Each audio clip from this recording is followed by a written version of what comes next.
प्रिय भक्तगण, आज हम आपको एक कथा का श्रवण करा रहे हैं, जिसे सुनने मात्र से आपके जीवन में सुख, समृद्धि और धन की वर्षा होगी। तो चलिए कथा को प्रारंभ करते हैं। माता पार्वती जी कहती हैं, सावन सोमवार व्रत का रहस्य जानने से आपका जीवन बदल सकता है। तो आज का विषय है कि यदि कोई स्त्री सावन के 5 सोमवारों में पुरुष को एक चीज खिला दे, तो वह पुरुष कभी भी क्रोध नहीं करता और उसे किसी पर गुस्सा नहीं आता। ऐसे में स्त्री का जीवन पति के साथ बड़े ही सुखमय से व्यतीत होता है। हर स्त्री यही चाहती है कि उसके घर में कभी क्लेश ना हो, उसका पति उसे प्यार करे, उसकी बात का सम्मान करे, उसकी बात को समझे, उसकी हर समस्या का समाधान करे और उसके हर सपने को पूरा करे जो उस स्त्री ने अपने जीवन में सजाए हो। फिर माता पार्वती कहती हैं, जब किसी लड़की की शादी होती है और वह अपने ससुराल में आती है, तो वह अपने पति से बहुत सारी उम्मीदें लेकर आती है, क्योंकि उसका एक नया जीवन शुरू होता है। लेकिन जब पति गुस्सैल होता है, पत्नी का सम्मान नहीं करता, हमेशा उसे सुनाता रहता है, उसकी भावनाओं की कदर नहीं करता और उसे हमेशा दुख पहुंचता रहता है, तो ऐसे में पत्नी का जीवन नीरस हो जाता है और वह दिन रात कुढ़ती रहती है। अगर आप ये कहानी सुन रहे हैं तो पूरा सुनिए। इस कथा को आधा अधूरा छोड़कर जाने की कोशिश मत करिएगा, क्योंकि इस कथा को पूरा सुनने से मनचाहे फल की प्राप्ति होगी। इसलिए इस कथा को पूरा सुने। आप शिव भक्त हैं तो भोलेनाथ का अनादर न करें।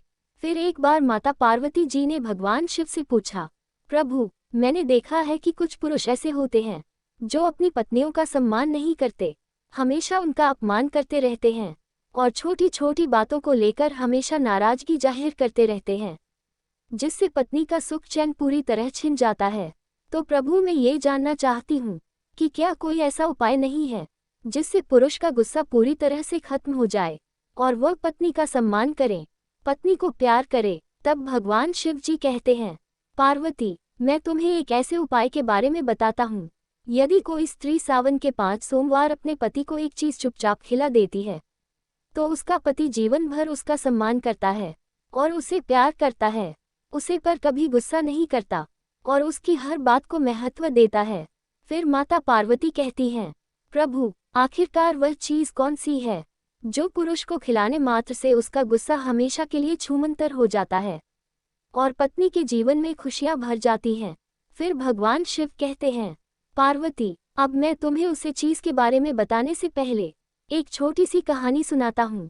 जब तुम कहानी को पूरा मन से सुनोगी तो तुम्हें वह पूरा उपाय ठीक से समझ में आ जाएगा और वह चीज कौन सी है ये भी तुम्हें मालूम पड़ जाएगी।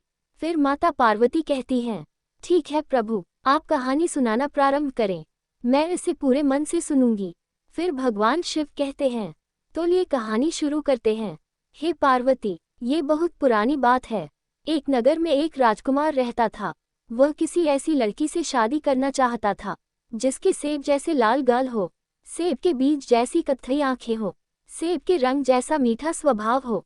लेकिन ऐसी लड़की उसे अपने राज्य में नहीं मिली, इसलिए वह ऐसी लड़की की खोज में दूसरे राज्य को चल दिया। 5 दिन और 5 रात लगातार सवारी के बाद राजकुमार एक ऐसी जगह पर पहुंचा जहां छोटी छोटी झाड़ियां की एक कतार लगी थी। उस कतार में एक झाड़ी के नीचे एक बालों वाली टांग बाहर निकली हुई थी। राजकुमार उस टांग को देखकर रुक गया। तभी उसने एक आवाज सुनी, उफ, मेरी बदकिस्मती, जो मैं यहाँ फंस गया हूँ। वही झाड़ियां में से फिर आवाज आई, मेरी टांग खींचो, तभी तुमको पता चलेगा कि मैं कौन हूँ। राजकुमार ने कहा, अच्छा, और ऐसा कहकर उसने जोर लगाकर उसकी टांग खींची। तभी एक छोटा आदमी, जिसका शरीर गोल था और जो लाल और हरे रंग के कपड़े पहना था, अचानक से बाहर निकल आया। फिर उसने खुद को बाहर निकालने के लिए उस राजकुमार को धन्यवाद किया। राजकुमार ने पूछा, मुझे तुम्हारी सहायता करके बहुत खुशी हुई, पर तुम इन झाड़ियों में क्यों पड़े थे, ये बताओ। वह आदमी बोला, है राजकुमार, एक राक्षस ने मेरी बेटी को चुरा लिया है। जैसे ही उसने मेरी बेटी को यहाँ पड़ा, मैं यहाँ जाकर छिप गया और राक्षस मेरी बेटी को लेकर चला गया।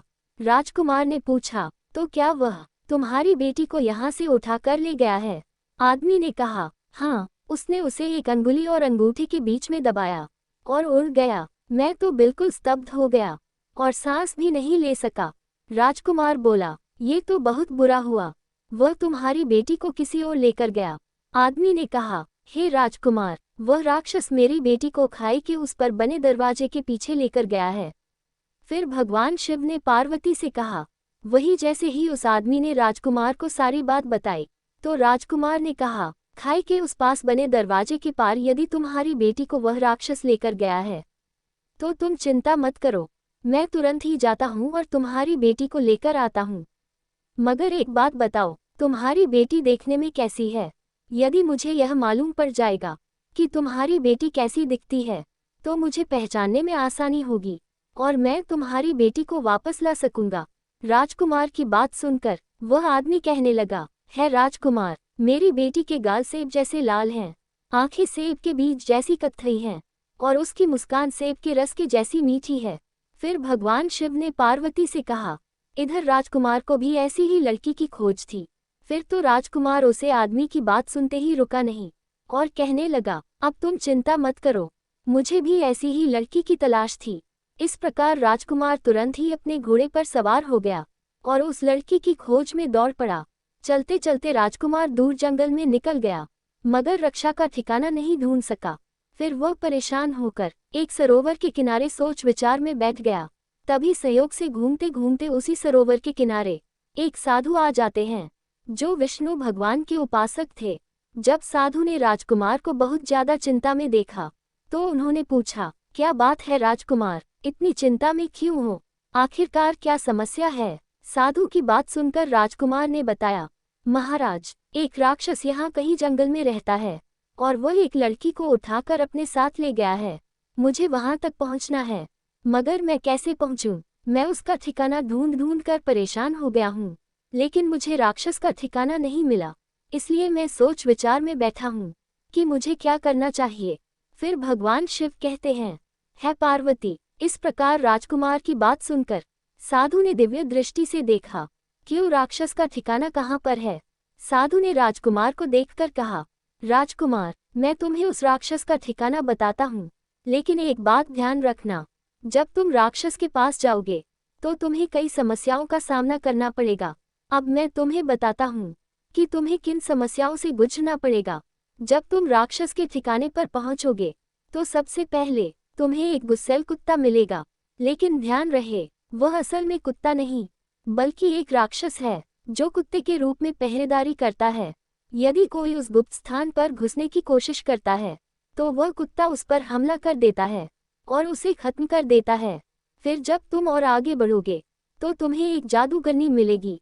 उसे किसी इंसान को देखते ही इतना गुस्सा आता है कि वह गुस्से से लाल हो जाती है और सामने वाले इंसान को मारकर खा जाती है।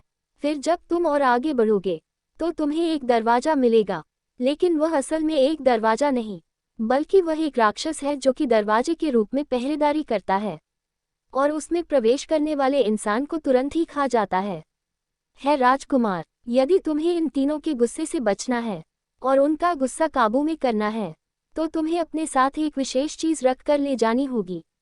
जब वे तुम्हारे ऊपर गुस्सा करना प्रारंभ करें तो उनसे कहना, मुझ पर गुस्सा मत करो, मैं तुम्हें एक ऐसी चीज पिलाने वाला हूँ जिसे पीने के बाद तुम अमर हो जाओगे। फिर तुम उसे चीज को निकालना, इसके बारे में मैं तुम्हें बताऊंगा और उन तीनों को एक एक चम्मच पिला देना। जैसे ही वे इसे पिएंगे वह तुम्हारा गुलाम हो जाएंगे और खुशी खुशी तुम्हें आगे जाने का रास्ता देंगे और मित्रवत व्यवहार करेंगे। फिर भगवान शिव ने पार्वती से कहा। साधु की बात सुनकर राजकुमार ने जंगल में उस चीज की व्यवस्था की जो साधु ने बताई थी। फिर उसे लेकर राक्षस के ठिकाने पर पहुंच गया। राजकुमार हवा की गति से भाग रहा था कि एक कुत्ते का घर आया। कुत्ता अपने घर से निकलकर भौंकने लगा। राजकुमार, तुम कहाँ जा रहे हो?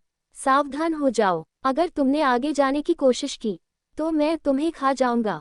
राजकुमार ने वही चीज निकाली जिसके बारे में साधु ने बताया था और कुत्ते से कहा, मैं तुम्हें एक ऐसी चीज पिलाऊंगा जिससे तुम अमर हो जाओगे और मुझे आगे जाने दोगे। कुत्ता कहने लगा, अगर ऐसी बात है तो ठीक है, मुझे वह चीज दिखाओ। राजकुमार ने वह चीज निकल और कुत्ते को पिला दी। फिर कहा, मैं राक्षस के किले में जा रहा हूँ जहाँ एक लड़की कैद है जिसके गाल सब जैसे सुर्ख, आंखें सबके बीच जैसी कत्थई रंग की और स्वभाव सबके रस जैसा मीठा। फिर कुत्ता बोला, मुझे किसी को देखते ही क्रोध आ जाता था, लेकिन जब से मैं तुम्हारी दी हुई चीज खाई है, तब से मेरा गुस्सा पता नहीं कहाँ गायब हो गया।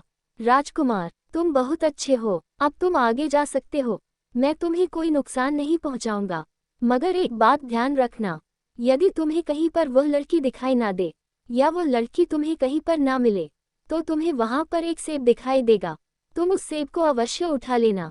फिर भगवान शिव कहते हैं, हे पार्वती, इस प्रकार राजकुमार ने उस कुत्ते को अपना खाना दे दिया, जो वह स्वयं खाने के लिए अपने साथ लाया था, और कहा, ये लो कुछ रोटियां, और इन्हें खाकर अपनी भूख मिटाओ। फिर राजकुमार ने ऐसा कहकर उस कुत्ते को अपनी सारी रोटियां दे दी, और कुत्ते ने खुशी से उन रोटी को खाया, और राजकुमार से बोला, जाओ, है राजकुमार, भगवान करे कि तुम उस लड़की को छुड़ाने में कामयाब हो, मगर यह जरूर याद रखना, अगर तुम्हें वह लड़की कहीं पर दिखाई ना दे, तो वहां पर तुम्हें एक सेब जरूर दिखाई देगा, उस सेब को तुम जरूर उठा लेना। इस प्रकार राजकुमार फिर अपने घोड़े पर चढ़ा, और कुत्ते के ऊपर से छलांग लगाकर हवा की गति से अपने घोड़े को दौड़ता हुआ जादूगरनी के घर के पास आ गया। वही जादूगरनी ने कहा, ए राजकुमार, सावधान हो जाओ, यदि आगे बढ़े तो मैं तुम्हें जिंदा खा जाऊंगी। वही राजकुमार ने भी जादूगरनी को वह चीज पिला दी, और फिर जवाब दिया, मैं राक्षस के किले को जा रहा हूँ, जहाँ सेब जैसी सुर्ख गाल वाली, सेब के बीज जैसी कत्थई रंग की आंख वाली, जहाँ सेब जैसे मीठे स्वभाव वाली लड़की कैद है। फिर जादूगरनी का गुस्सा ठंडा हो गया। फिर उसने राजकुमार से कहा, ठीक है, तुम यहाँ से आगे जा सकते हो, मैं तुम्हें कोई नुकसान नहीं पहुँचाऊंगी। राजकुमार ने जादूगरनी को एक कंबल भेंट किया, जिसे उसने अपने शरीर के चारों ओर लपेट लिया, और कहा, राजकुमार, तुम बहुत अच्छे हो, मैं तुम्हें कोई नुकसान नहीं पहुँचाऊंगी, तुम यहाँ से आगे जा सकते हो। भगवान करे तुम उस लड़की को छुड़ाने में कामयाब हो जाओ, पर याद रखना, अगर तुम्हें वह लड़की वहां पर ना मिले, तो वहां एक सेब रखा होगा, तुम उस सेब को जरूर उठा लेना। फिर भगवान शिव कहते हैं, हे पार्वती, इस प्रकार राजकुमार जादूगरनी के मकान के ऊपर से छलांग लगाता हुआ हवा की तरह तेजी से उस लड़की को ढूंढने के लिए निकल गया। फिर वह एक दरवाजे के पास आया, जो एक राक्षस के रूप में खड़ा हुआ था। वह दरवाजा राजकुमार को देखकर कहने लगा, है राजकुमार, सावधान हो जाओ, यदि तुमने एक कदम भी आगे बढ़ाया तो मैं तुम्हें खा जाऊंगा। राजकुमार ने उस राक्षस को भी वह चीज पिला दी, और उसका गुस्सा शांत कर दिया, और कहा, मैं राक्षस के किले को जा रहा हूँ, जहाँ एक लड़की कैद है। इसके गाल सेब जैसे सुर्ख है, आंखें सेब के बीज जैसी कत्थई रंग की है, और स्वभाव सेब के रस जैसा मीठा है। फिर दरवाजे ने कहा, मेरा गुस्सा पता नहीं कैसे शांत हो गया, तुम बहुत अच्छे राजकुमार हो, अब मैं तुम्हें रास्ता देता हूँ, तुम आगे जा सकते हो। राजकुमार ने दरवाजे के जंग को साबुन से साफ किया, तो दरवाजा खुश होकर बोला, जाओ राजकुमार जाओ, भगवान करे तुम उस लड़की को छुड़ाने में अवश्य कामयाब हो, मगर एक बात ध्यान रखना, अगर तुम्हें वहां पर वह लड़की दिखाई ना दे, तो वहां पर एक सेब रखा हुआ जरूर दिखाई देगा, फिर तुम उस सेब को अवश्य उठा लेना। इस प्रकार राजकुमार ने दरवाजे के ऊपर से छलांग लगाई। आखिरकार वह राजकुमार राक्षस के किले तक पहुंच गया, और सीधा अपने घोड़े को सीढ़ियां चढ़ाता हुआ सामने वाले दरवाजे पर पहुंच गया। जब वह किले के पीछे पहुंचा, तो उसे वहां कोई राक्षस दिखाई नहीं दिया, और न ही वह लड़की। फिर वह आगे वाले कमरे में गया, पर वहां भी उसे कोई दिखाई नहीं दिया। फिर वह राजकुमार रसोई में गया, वहां भी उसे कोई राक्षस दिखाई नहीं दिया, और न ही वह लड़की। इसके बाद वह राक्षस के सोने वाले कमरे में पहुंचा। वहां उसने खर्राटों की आवाज सुनी, और अंदर झांक कर देखा, तो राक्षस गहरी नींद में सो रहा था, और पास में ही एक तस्तरी में एक सेब रखा हुआ था।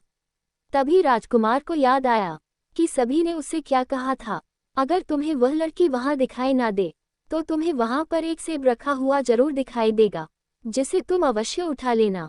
फिर भगवान शिव कहते हैं, हे पार्वती, फिर तो राजकुमार ने जैसे ही उस सेब को उठाना चाहा, सेब को छूने से पहले ही वह सेब एक लड़की में बदल गया, जिसके गाल सेब जैसे सुर्ख थे, और आंखें सेब के बीजों की तरह कत्थई रंग की थी। फिर लड़की ने रोते हुए राजकुमार से कहा, है राजकुमार, मुझे बचा लो, मुझे यहाँ से ले चलो। राजकुमार ने कहा, अब तुम चिंता मत करो, जल्दी से मेरे पास आओ और हमारे साथ चलो, मेरा घोड़ा नीचे खड़ा है। और फिर इस प्रकार वह राजकुमार उस लड़की को लेकर वहां से भाग निकला। राजकुमार ने लड़की को घोड़े पर बिठाया और दौड़ चला। तभी राक्षस की नींद खुल गई। और वह चिल्लाया, ए दरवाजे जल्दी से उसे रोको। तो दरवाजा कहने लगा, मैं नहीं रोकूंगा, उसने मेरे जंग में साबुन लगाया है। और इस प्रकार कहकर राजकुमार को दरवाजे ने आगे जाने दिया। फिर राजकुमार उस लड़की को लेकर दरवाजे से निकल गया। वही राक्षस राजकुमार के पीछे भागा और चिल्लाया, ए जादूगरनी, जल्दी से इस राजकुमार को रोको, ये यहाँ से जाने ना पाए। लेकिन जादूगरनी ने कहा, मैं नहीं रोकूंगी, क्योंकि राजकुमार ने मुझे उड़ने के लिए एक मखमली कंबल दिया है। इस प्रकार वह राजकुमार उस लड़की को लेकर और आगे निकल गया। राजकुमार अपना घोड़ा दौड़ाता हुआ और आगे बढ़ गया। राक्षस भी अपनी पूरी गति से उसके पीछे भाग रहा था। फिर राक्षस चिल्लाया, ए कुत्ते, जल्दी से इस राजकुमार को रोक लो, इसे जाने नहीं देना। लेकिन कुत्ता कहने लगा, मैं राजकुमार को नहीं रोकूंगा, उसने मुझे खाना दिया है। और फिर राजकुमार लड़की को लेकर आगे बढ़ गया। फिर भगवान शिव कहते हैं, हे देवी, इस प्रकार राजकुमार का सपना साथ दिया। जब राक्षस राजकुमार के पीछे आया और कुत्ते के पास पहुंचा, तो कुत्ते ने राक्षस के पैर में काट लिया और उसे पकड़ लिया। उधर राजकुमार तब तक भागता रहा जब तक कि वह झाड़ियां की कतार तक नहीं पहुंच गया, जहां उस लड़की का पिता छिपा हुआ था। घोड़े के टॉप की आवाज सुनकर वह आदमी फिर से छिप गया। राजकुमार ने उसकी टांग पकड़कर उसे बाहर निकाला। असल में वह आदमी घोड़े के टॉप की आवाज सुनकर डर गया था, इसलिए वह झाड़ियां में छिप गया था। उस आदमी को अपनी बेटी पाकर बहुत खुशी हुई और राजकुमार के कहने पर उस आदमी ने अपनी बेटी की शादी राजकुमार से कर दी। इस प्रकार राजकुमार को अपनी मनपसंद पत्नी मिल गई और वह खुशी खुशी उसे लेकर घर वापस आ गया और शादी करके आराम से रहने लगा। फिर भगवान शिव कहते हैं कि समय के साथ राजकुमार गलत संगत में पड़ गया और अपनी पत्नी पर बहुत गुस्सा करने लगा और अत्याचार ढहने लगा। राजकुमार का स्वभाव गुस्सैल हो गया। जब राजकुमार की पत्नी बहुत परेशान होने लगी और अपने पति से प्रताड़ित होने लगी, तो वह चिंता में डूब गई। कुछ दिनों बाद वही साधु जिसने राजकुमार को गुस्सा करने वाली चीज के बारे में बताया था, भिक्षा मांगने के लिए राजकुमार के दरवाजे पर आया। राजकुमारी ने साधु को भिक्षा दी और साधु ने उसकी चिंता की लकीरों को देखा। जब साधु को पता चला कि राजकुमारी का पति बहुत गुस्सैल हो गया है, तो उसने वही चीज राजकुमारी को भी बता दी। राजकुमारी ने बेल के 5 पत्तों का रस लेकर उसमें सुपारी मिलाकर सावन के 5 सोमवार राजकुमार को चुपचाप पिला दिया। इसके प्रभाव से राजकुमार का गुस्सा हमेशा के लिए समाप्त हो गया और वह राजकुमारी से प्यार करने लगा। अंत में माता पार्वती कहती हैं कि जो भी स्त्री बेल के पत्तों को सावन के 5 सोमवार सुपारी में मिलाकर अपने पति को चुपचाप पिला देती है, तो उसके पति का गुस्सा हमेशा के लिए छूमंतर हो जाता है। फिर भगवान शिव कहते हैं, हे पार्वती, तुमने ठीक समझा, बेल का पत्ता मुझे बहुत प्रिय है और यह इंसान के गुस्से को छूमंतर कर देता है। फिर साधु कहते हैं, श्रद्धालुओं, मर जाना, लेकिन मुख्य द्वार पर ऐसे ही जल मत छिड़कना। जैसे कि आज आपको बताने जा रहे हैं, मुख्य द्वार पर गलत तरीके से जल छिड़कने से घर बर्बाद हो सकता है। जब भी घर के मुख्य द्वार पर जल छिड़काव करें तो गणेश जी का यह मंत्र जरूर बोले, जो आज हम आपको बताएंगे। हम ये भी बताएंगे कि मंदिर में जो एक लोटा जल रखा जाता है, उसका क्या करें। मंदिर का लोटा कैसा हो, पीतल का हो या तांबे का हो। कुछ लोग गलती करते हैं और बाद में पछताते हैं। ऐसी गलती आप कभी मत करना, नहीं तो कंगाल हो जाओगे और बर्बाद हो जाओगे। मंदिर में एक लोटा जल ऐसे कभी मत रखना। श्रद्धालुओं, बहुत दिनों से आपके प्रश्न आ रहे हैं कि मुख्य द्वार पर जल छिड़कने से क्या होता है और सही विधि क्या होती है, किस समय हमें जल छिड़कना चाहिए और मुख्य द्वार पर क्या स्नान करना आवश्यक है या बिना स्नान किया भी मुख्य द्वार पर जल का छिड़काव किया जा सकता है। झाड़ू लगाने से पहले वह बाद में जल छिड़कना चाहिए। और एक और सवाल है कि क्या पीरियड्स में हम अपने मुख्य द्वार पर जल का छिड़काव कर सकते हैं या दीपदान कर सकते हैं। इसके अलावा मंदिर में हम प्रतिदिन जो लोटे में जल रखते हैं उसका हमें क्या करना चाहिए। क्या हम उसे खाने में प्रयोग कर सकते हैं या किसी पौधे में डाल सकते हैं। कुछ लोग कहते हैं कि जब हम मुख्य द्वार पर जल छिड़कते हैं तो घर के अंदर की तरफ जल छिड़कना चाहिए या बाहर की तरफ। इस बारे में भी कई लोग शंका में हैं। आज ये शंका भी दूर हो जाएगी। और मुख्य द्वार पर जल छिड़कने से संबंधित एक और सवाल है कि जो लोग फ्लैट में रहते हैं, ये किराए के मकान में रहते हैं, उन्हें अपने घर के मुख्य द्वार पर दीपदान कैसे करना चाहिए। और जल कहाँ छिड़कना चाहिए। फिर साधु कहते हैं, ये वीडियो आपके इन्हीं प्रश्नों पर आधारित है। मुख्य द्वार पर जल छिड़कने का सही समय और सही विधि क्या होती है, इस पर इस वीडियो में हम लोग चर्चा करेंगे। तो देखिए, अगर आप मुख्य द्वार पर जल छिड़कते हैं तो आपको ध्यान रखना है कि जल आप एक दिन पहले ही, मतलब रात को सोने से पहले पात्र में भर लें। आप कोई भी पात्र ले सकते हो, जैसे कि चांदी का, स्टील का या पीतल का, जो जिसके पास उपलब्ध हो। एक लोटे में थोड़ा गंगाजल डाल दीजिए और उसके ऊपर शुद्ध जल भर दीजिए। अगर गंगाजल ना हो तो भी परेशान होने की आवश्यकता नहीं है, सिर्फ शुद्ध जल से भी आप पात्र को भर सकते हैं और उस जल से भरे पात्र को अपने घर के रसोई में रख दीजिए। अब जैसे ही आप अगले दिन सुबह उठे, इस जल का छिड़काव आप घर के मुख्य द्वार पर करें। फिर साधु कहते हैं, बहुत से भक्तों के प्रश्न आते हैं कि क्या हम स्नान से पहले ये जल छिड़क सकते हैं या फिर स्नान करना आवश्यक है। देखिए, मुख्य द्वार पर सुबह सवेरे जो सबसे पहले जल छिड़का जाता है, यह एक तरीके से उपाय की तरह से किया जाता है। श्रद्धालुओं घर में किसी भी प्रकार की परेशानी हो, किसी भी प्रकार का दुख दर्द हो, गरीबी हो या फिर कलह क्लेश बहुत अधिक हो, यह उपाय मददगार हो सकता है। अगर आप किसी भी प्रकार के नकारात्मक ऊर्जा से परेशान हैं और लंबे समय से समस्याओं में घिरे हुए हैं, तो घर की रसोई में एक लोटा जल रखें और सुबह उठकर इस जल को घर के मुख्य द्वार पर छिड़के।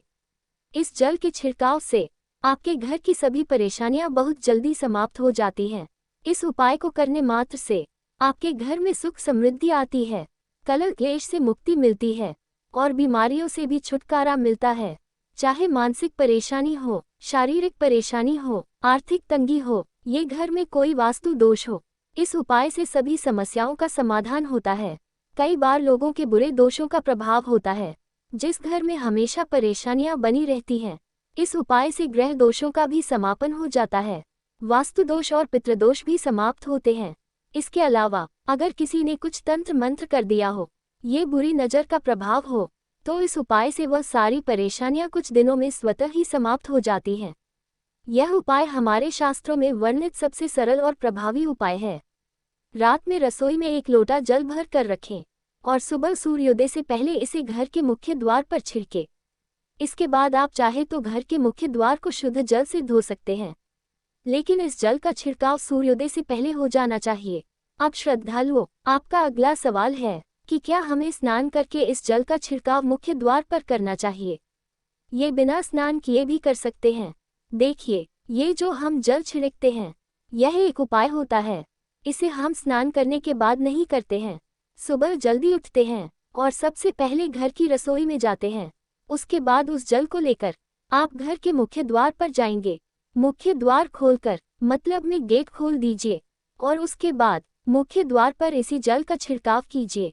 जल का छिड़काव करते समय अपने पितरों और माँ लक्ष्मी का ध्यान कीजिए। कहा जाता है कि सुबह सुबह महालक्ष्मी घर के प्रत्येक द्वार पर आते हैं, जिनके द्वारा खुले होते हैं और जिनके घर के मुख्य द्वार पर जल का छिड़काव हुआ रहता है, वहां माँ लक्ष्मी प्रवेश करती हैं। तो माँ लक्ष्मी का ध्यान कीजिए और प्रार्थना कीजिए, हे माँ लक्ष्मी, आप मेरे घर में प्रवेश करें, मैं आपका स्वागत करने के लिए तैयार हूँ। इसके बाद अपने पितरों का ध्यान कीजिए, क्योंकि हमारे घर की दहलीज पर पितरों का वास माना जाता है।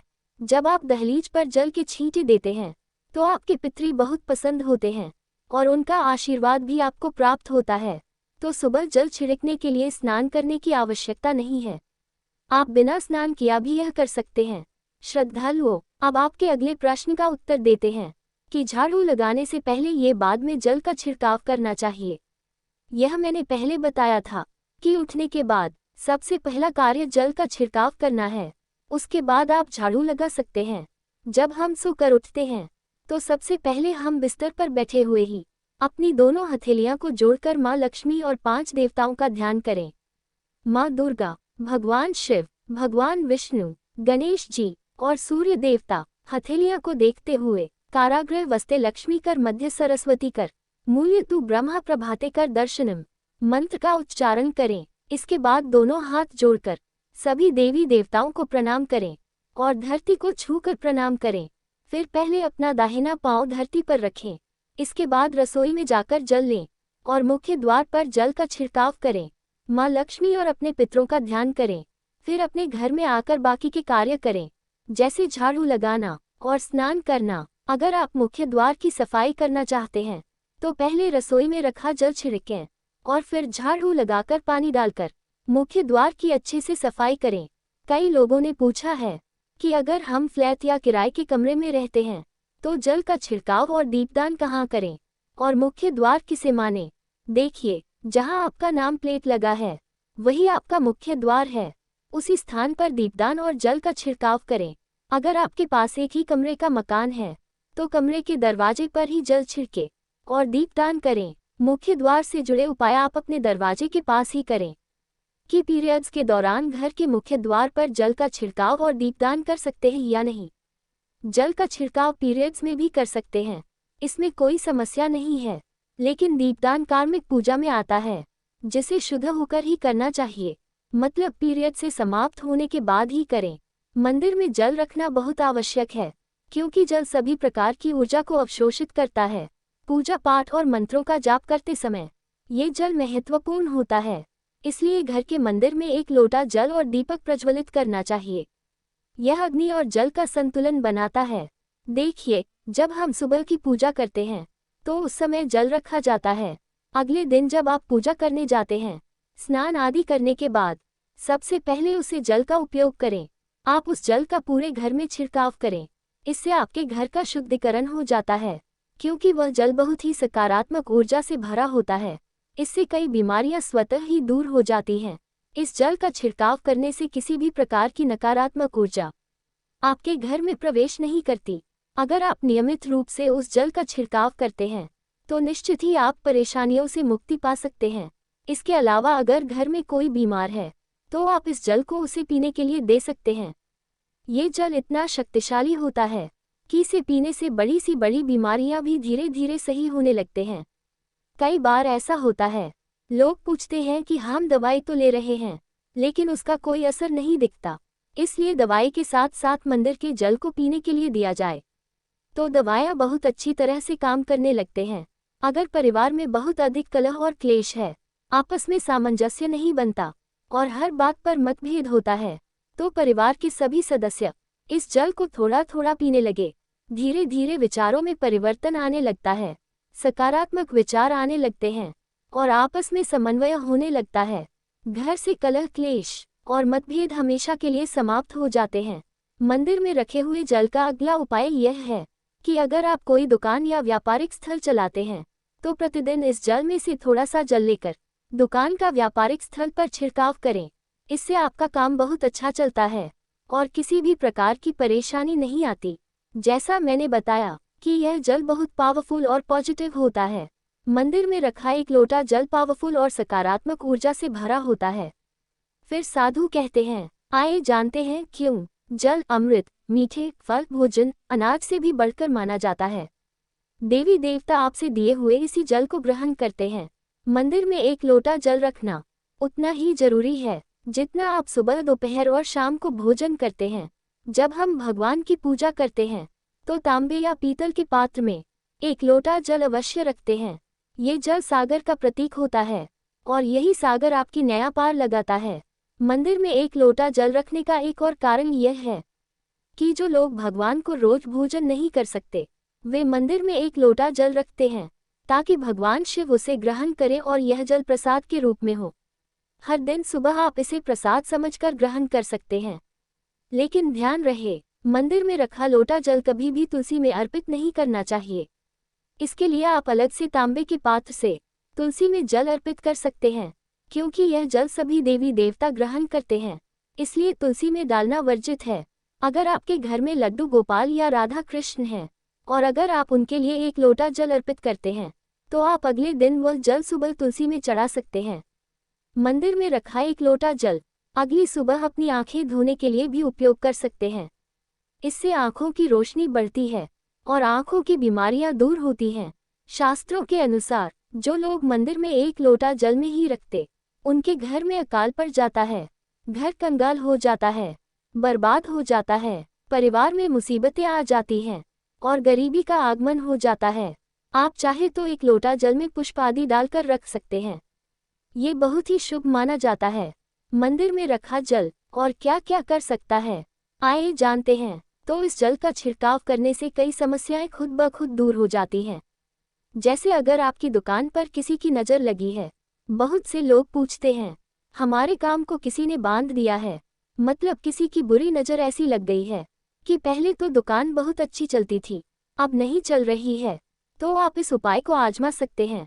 निश्चित ही बहुत जल्द आपको परेशानियों से मुक्ति मिल जाती है और आपके व्यापार में दिन दुगनी रात और चौगुनी तरक्की होती है।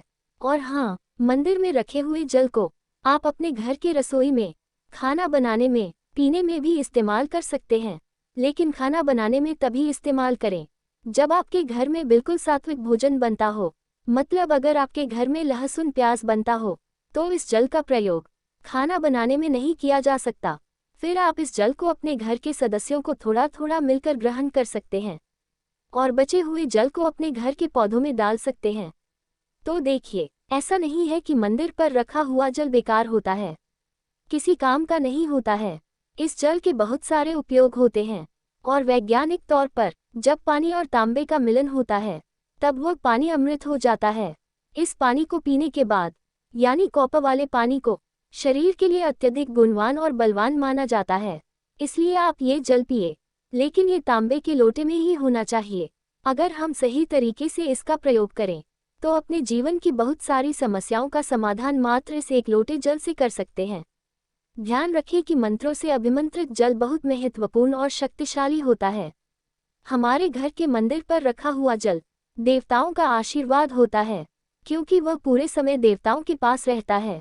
उसे जल में हर प्रकार की सकारात्मक शक्ति समाहित होती है। अगर हम इस जल का सही तरीके से प्रयोग करें, जैसे कि इसे पीने में, खाना बनाने में, ये घर में छिड़काव करने में, तो इससे हमारी समस्याओं का समाधान होता है। अगर कोई भी कार्य नियमित तौर पर, मतलब प्रतिदिन किया जाता है, तो उसका हमें लाभ प्राप्त होता है। कभी कभी करने पर उतना लाभ नहीं मिलेगा, लेकिन आप अगर नियम बना लेंगे कि हर रोज इस जल से घर में छिड़काव करना है, घर में प्रत्येक व्यक्ति को थोड़ा थोड़ा पीने के लिए देना है, बचे हुए जल को पौधों में डालना है, दुकान पर छिड़कना है, अपने घर के व्यापारिक स्थल पर छिड़काव करना है, बच्चों की किताबों पर और अपने घर की तिजोरी में, हर जगह इस जल का छिड़काव करना है और नियमित तौर पर करना है, तो चमत्कार आपको निश्चित है देखने को मिलेगा। इसी प्रकार से जो रसोई घर में रखा हुआ जल होता है, उसका छिड़काव अपने घर के मुख्य द्वार पर कीजिए, तो इसका भी आपको लाभ बहुत ही शीघ्र दिखाई देगा। लेकिन इसे अपनी रूटीन में शामिल करना होगा और प्रतिदिन नियम से यह कार्य करना होगा, तभी आपको लाभ देखने को मिलेंगे। और हाँ, कई लोग पूछते हैं कि मंदिर में रखा हुआ जल जब हम अगले दिन उठाते हैं तो उसमें कभी कभी कीड़े मकोड़े पड़ जाते हैं, क्योंकि वह खुला हुआ होता है। तो क्या हम उसे ढक सकते हैं? जी हाँ, बिल्कुल ढक सकते हैं। जब आप सुबह पूजा करते हैं तो पूजा और मंत्र उच्चारण के दौरान जल को खुला रखें। उसके बाद जब आप पूजा समाप्त कर ले, जल को किसी प्लेट या कटोरी से ढक दें। फिर जब आप अगले दिन उस जल को उठाएंगे तो वह बिल्कुल शुद्ध और साफ सुथरा होगा और आप उसका प्रयोग किसी भी कार्य में कर सकते हैं। श्रद्धालुओं, जब भी आप घर के मुख्य द्वार पर जल का छिड़काव करें तो गणेश जी का यह मंत्र जरूर बोले, ओम गणपतये नमः। और जो हमने आपको बताया है उसे ध्यानपूर्वक समझकर अपने घर के मुख्य द्वार पर जल का छिड़काव करें। हे माता लक्ष्मी, उसकी गरीबी दूर कर देना और उसके भाग्य का साथ देना। जय माता लक्ष्मी। इतना कहकर भगवान शिव इस कथा को समाप्त करते हैं। इस वीडियो को बोलते समय कोई त्रुटि हो तो मैं क्षमा चाहता हूँ। उम्मीद है आप सभी को यह वीडियो अच्छी लगी होगी। वीडियो आपको अच्छी लगी हो तो वीडियो को लाइक कर लीजिए, साथ ही साथ चैनल को भी सब्सक्राइब कर लीजिए, जिससे कि आप लोगों को हमारे चैनल पर भगवान शिव और डिवोशनल वीडियो देखने को मिलती रहे। साथ ही साथ कमेंट में हर हर महादेव और राधे राधे जरूर लिख देना। फिर मिलते हैं अगले वीडियो में, तब तक के लिए राधे राधे, हर हर महादेव।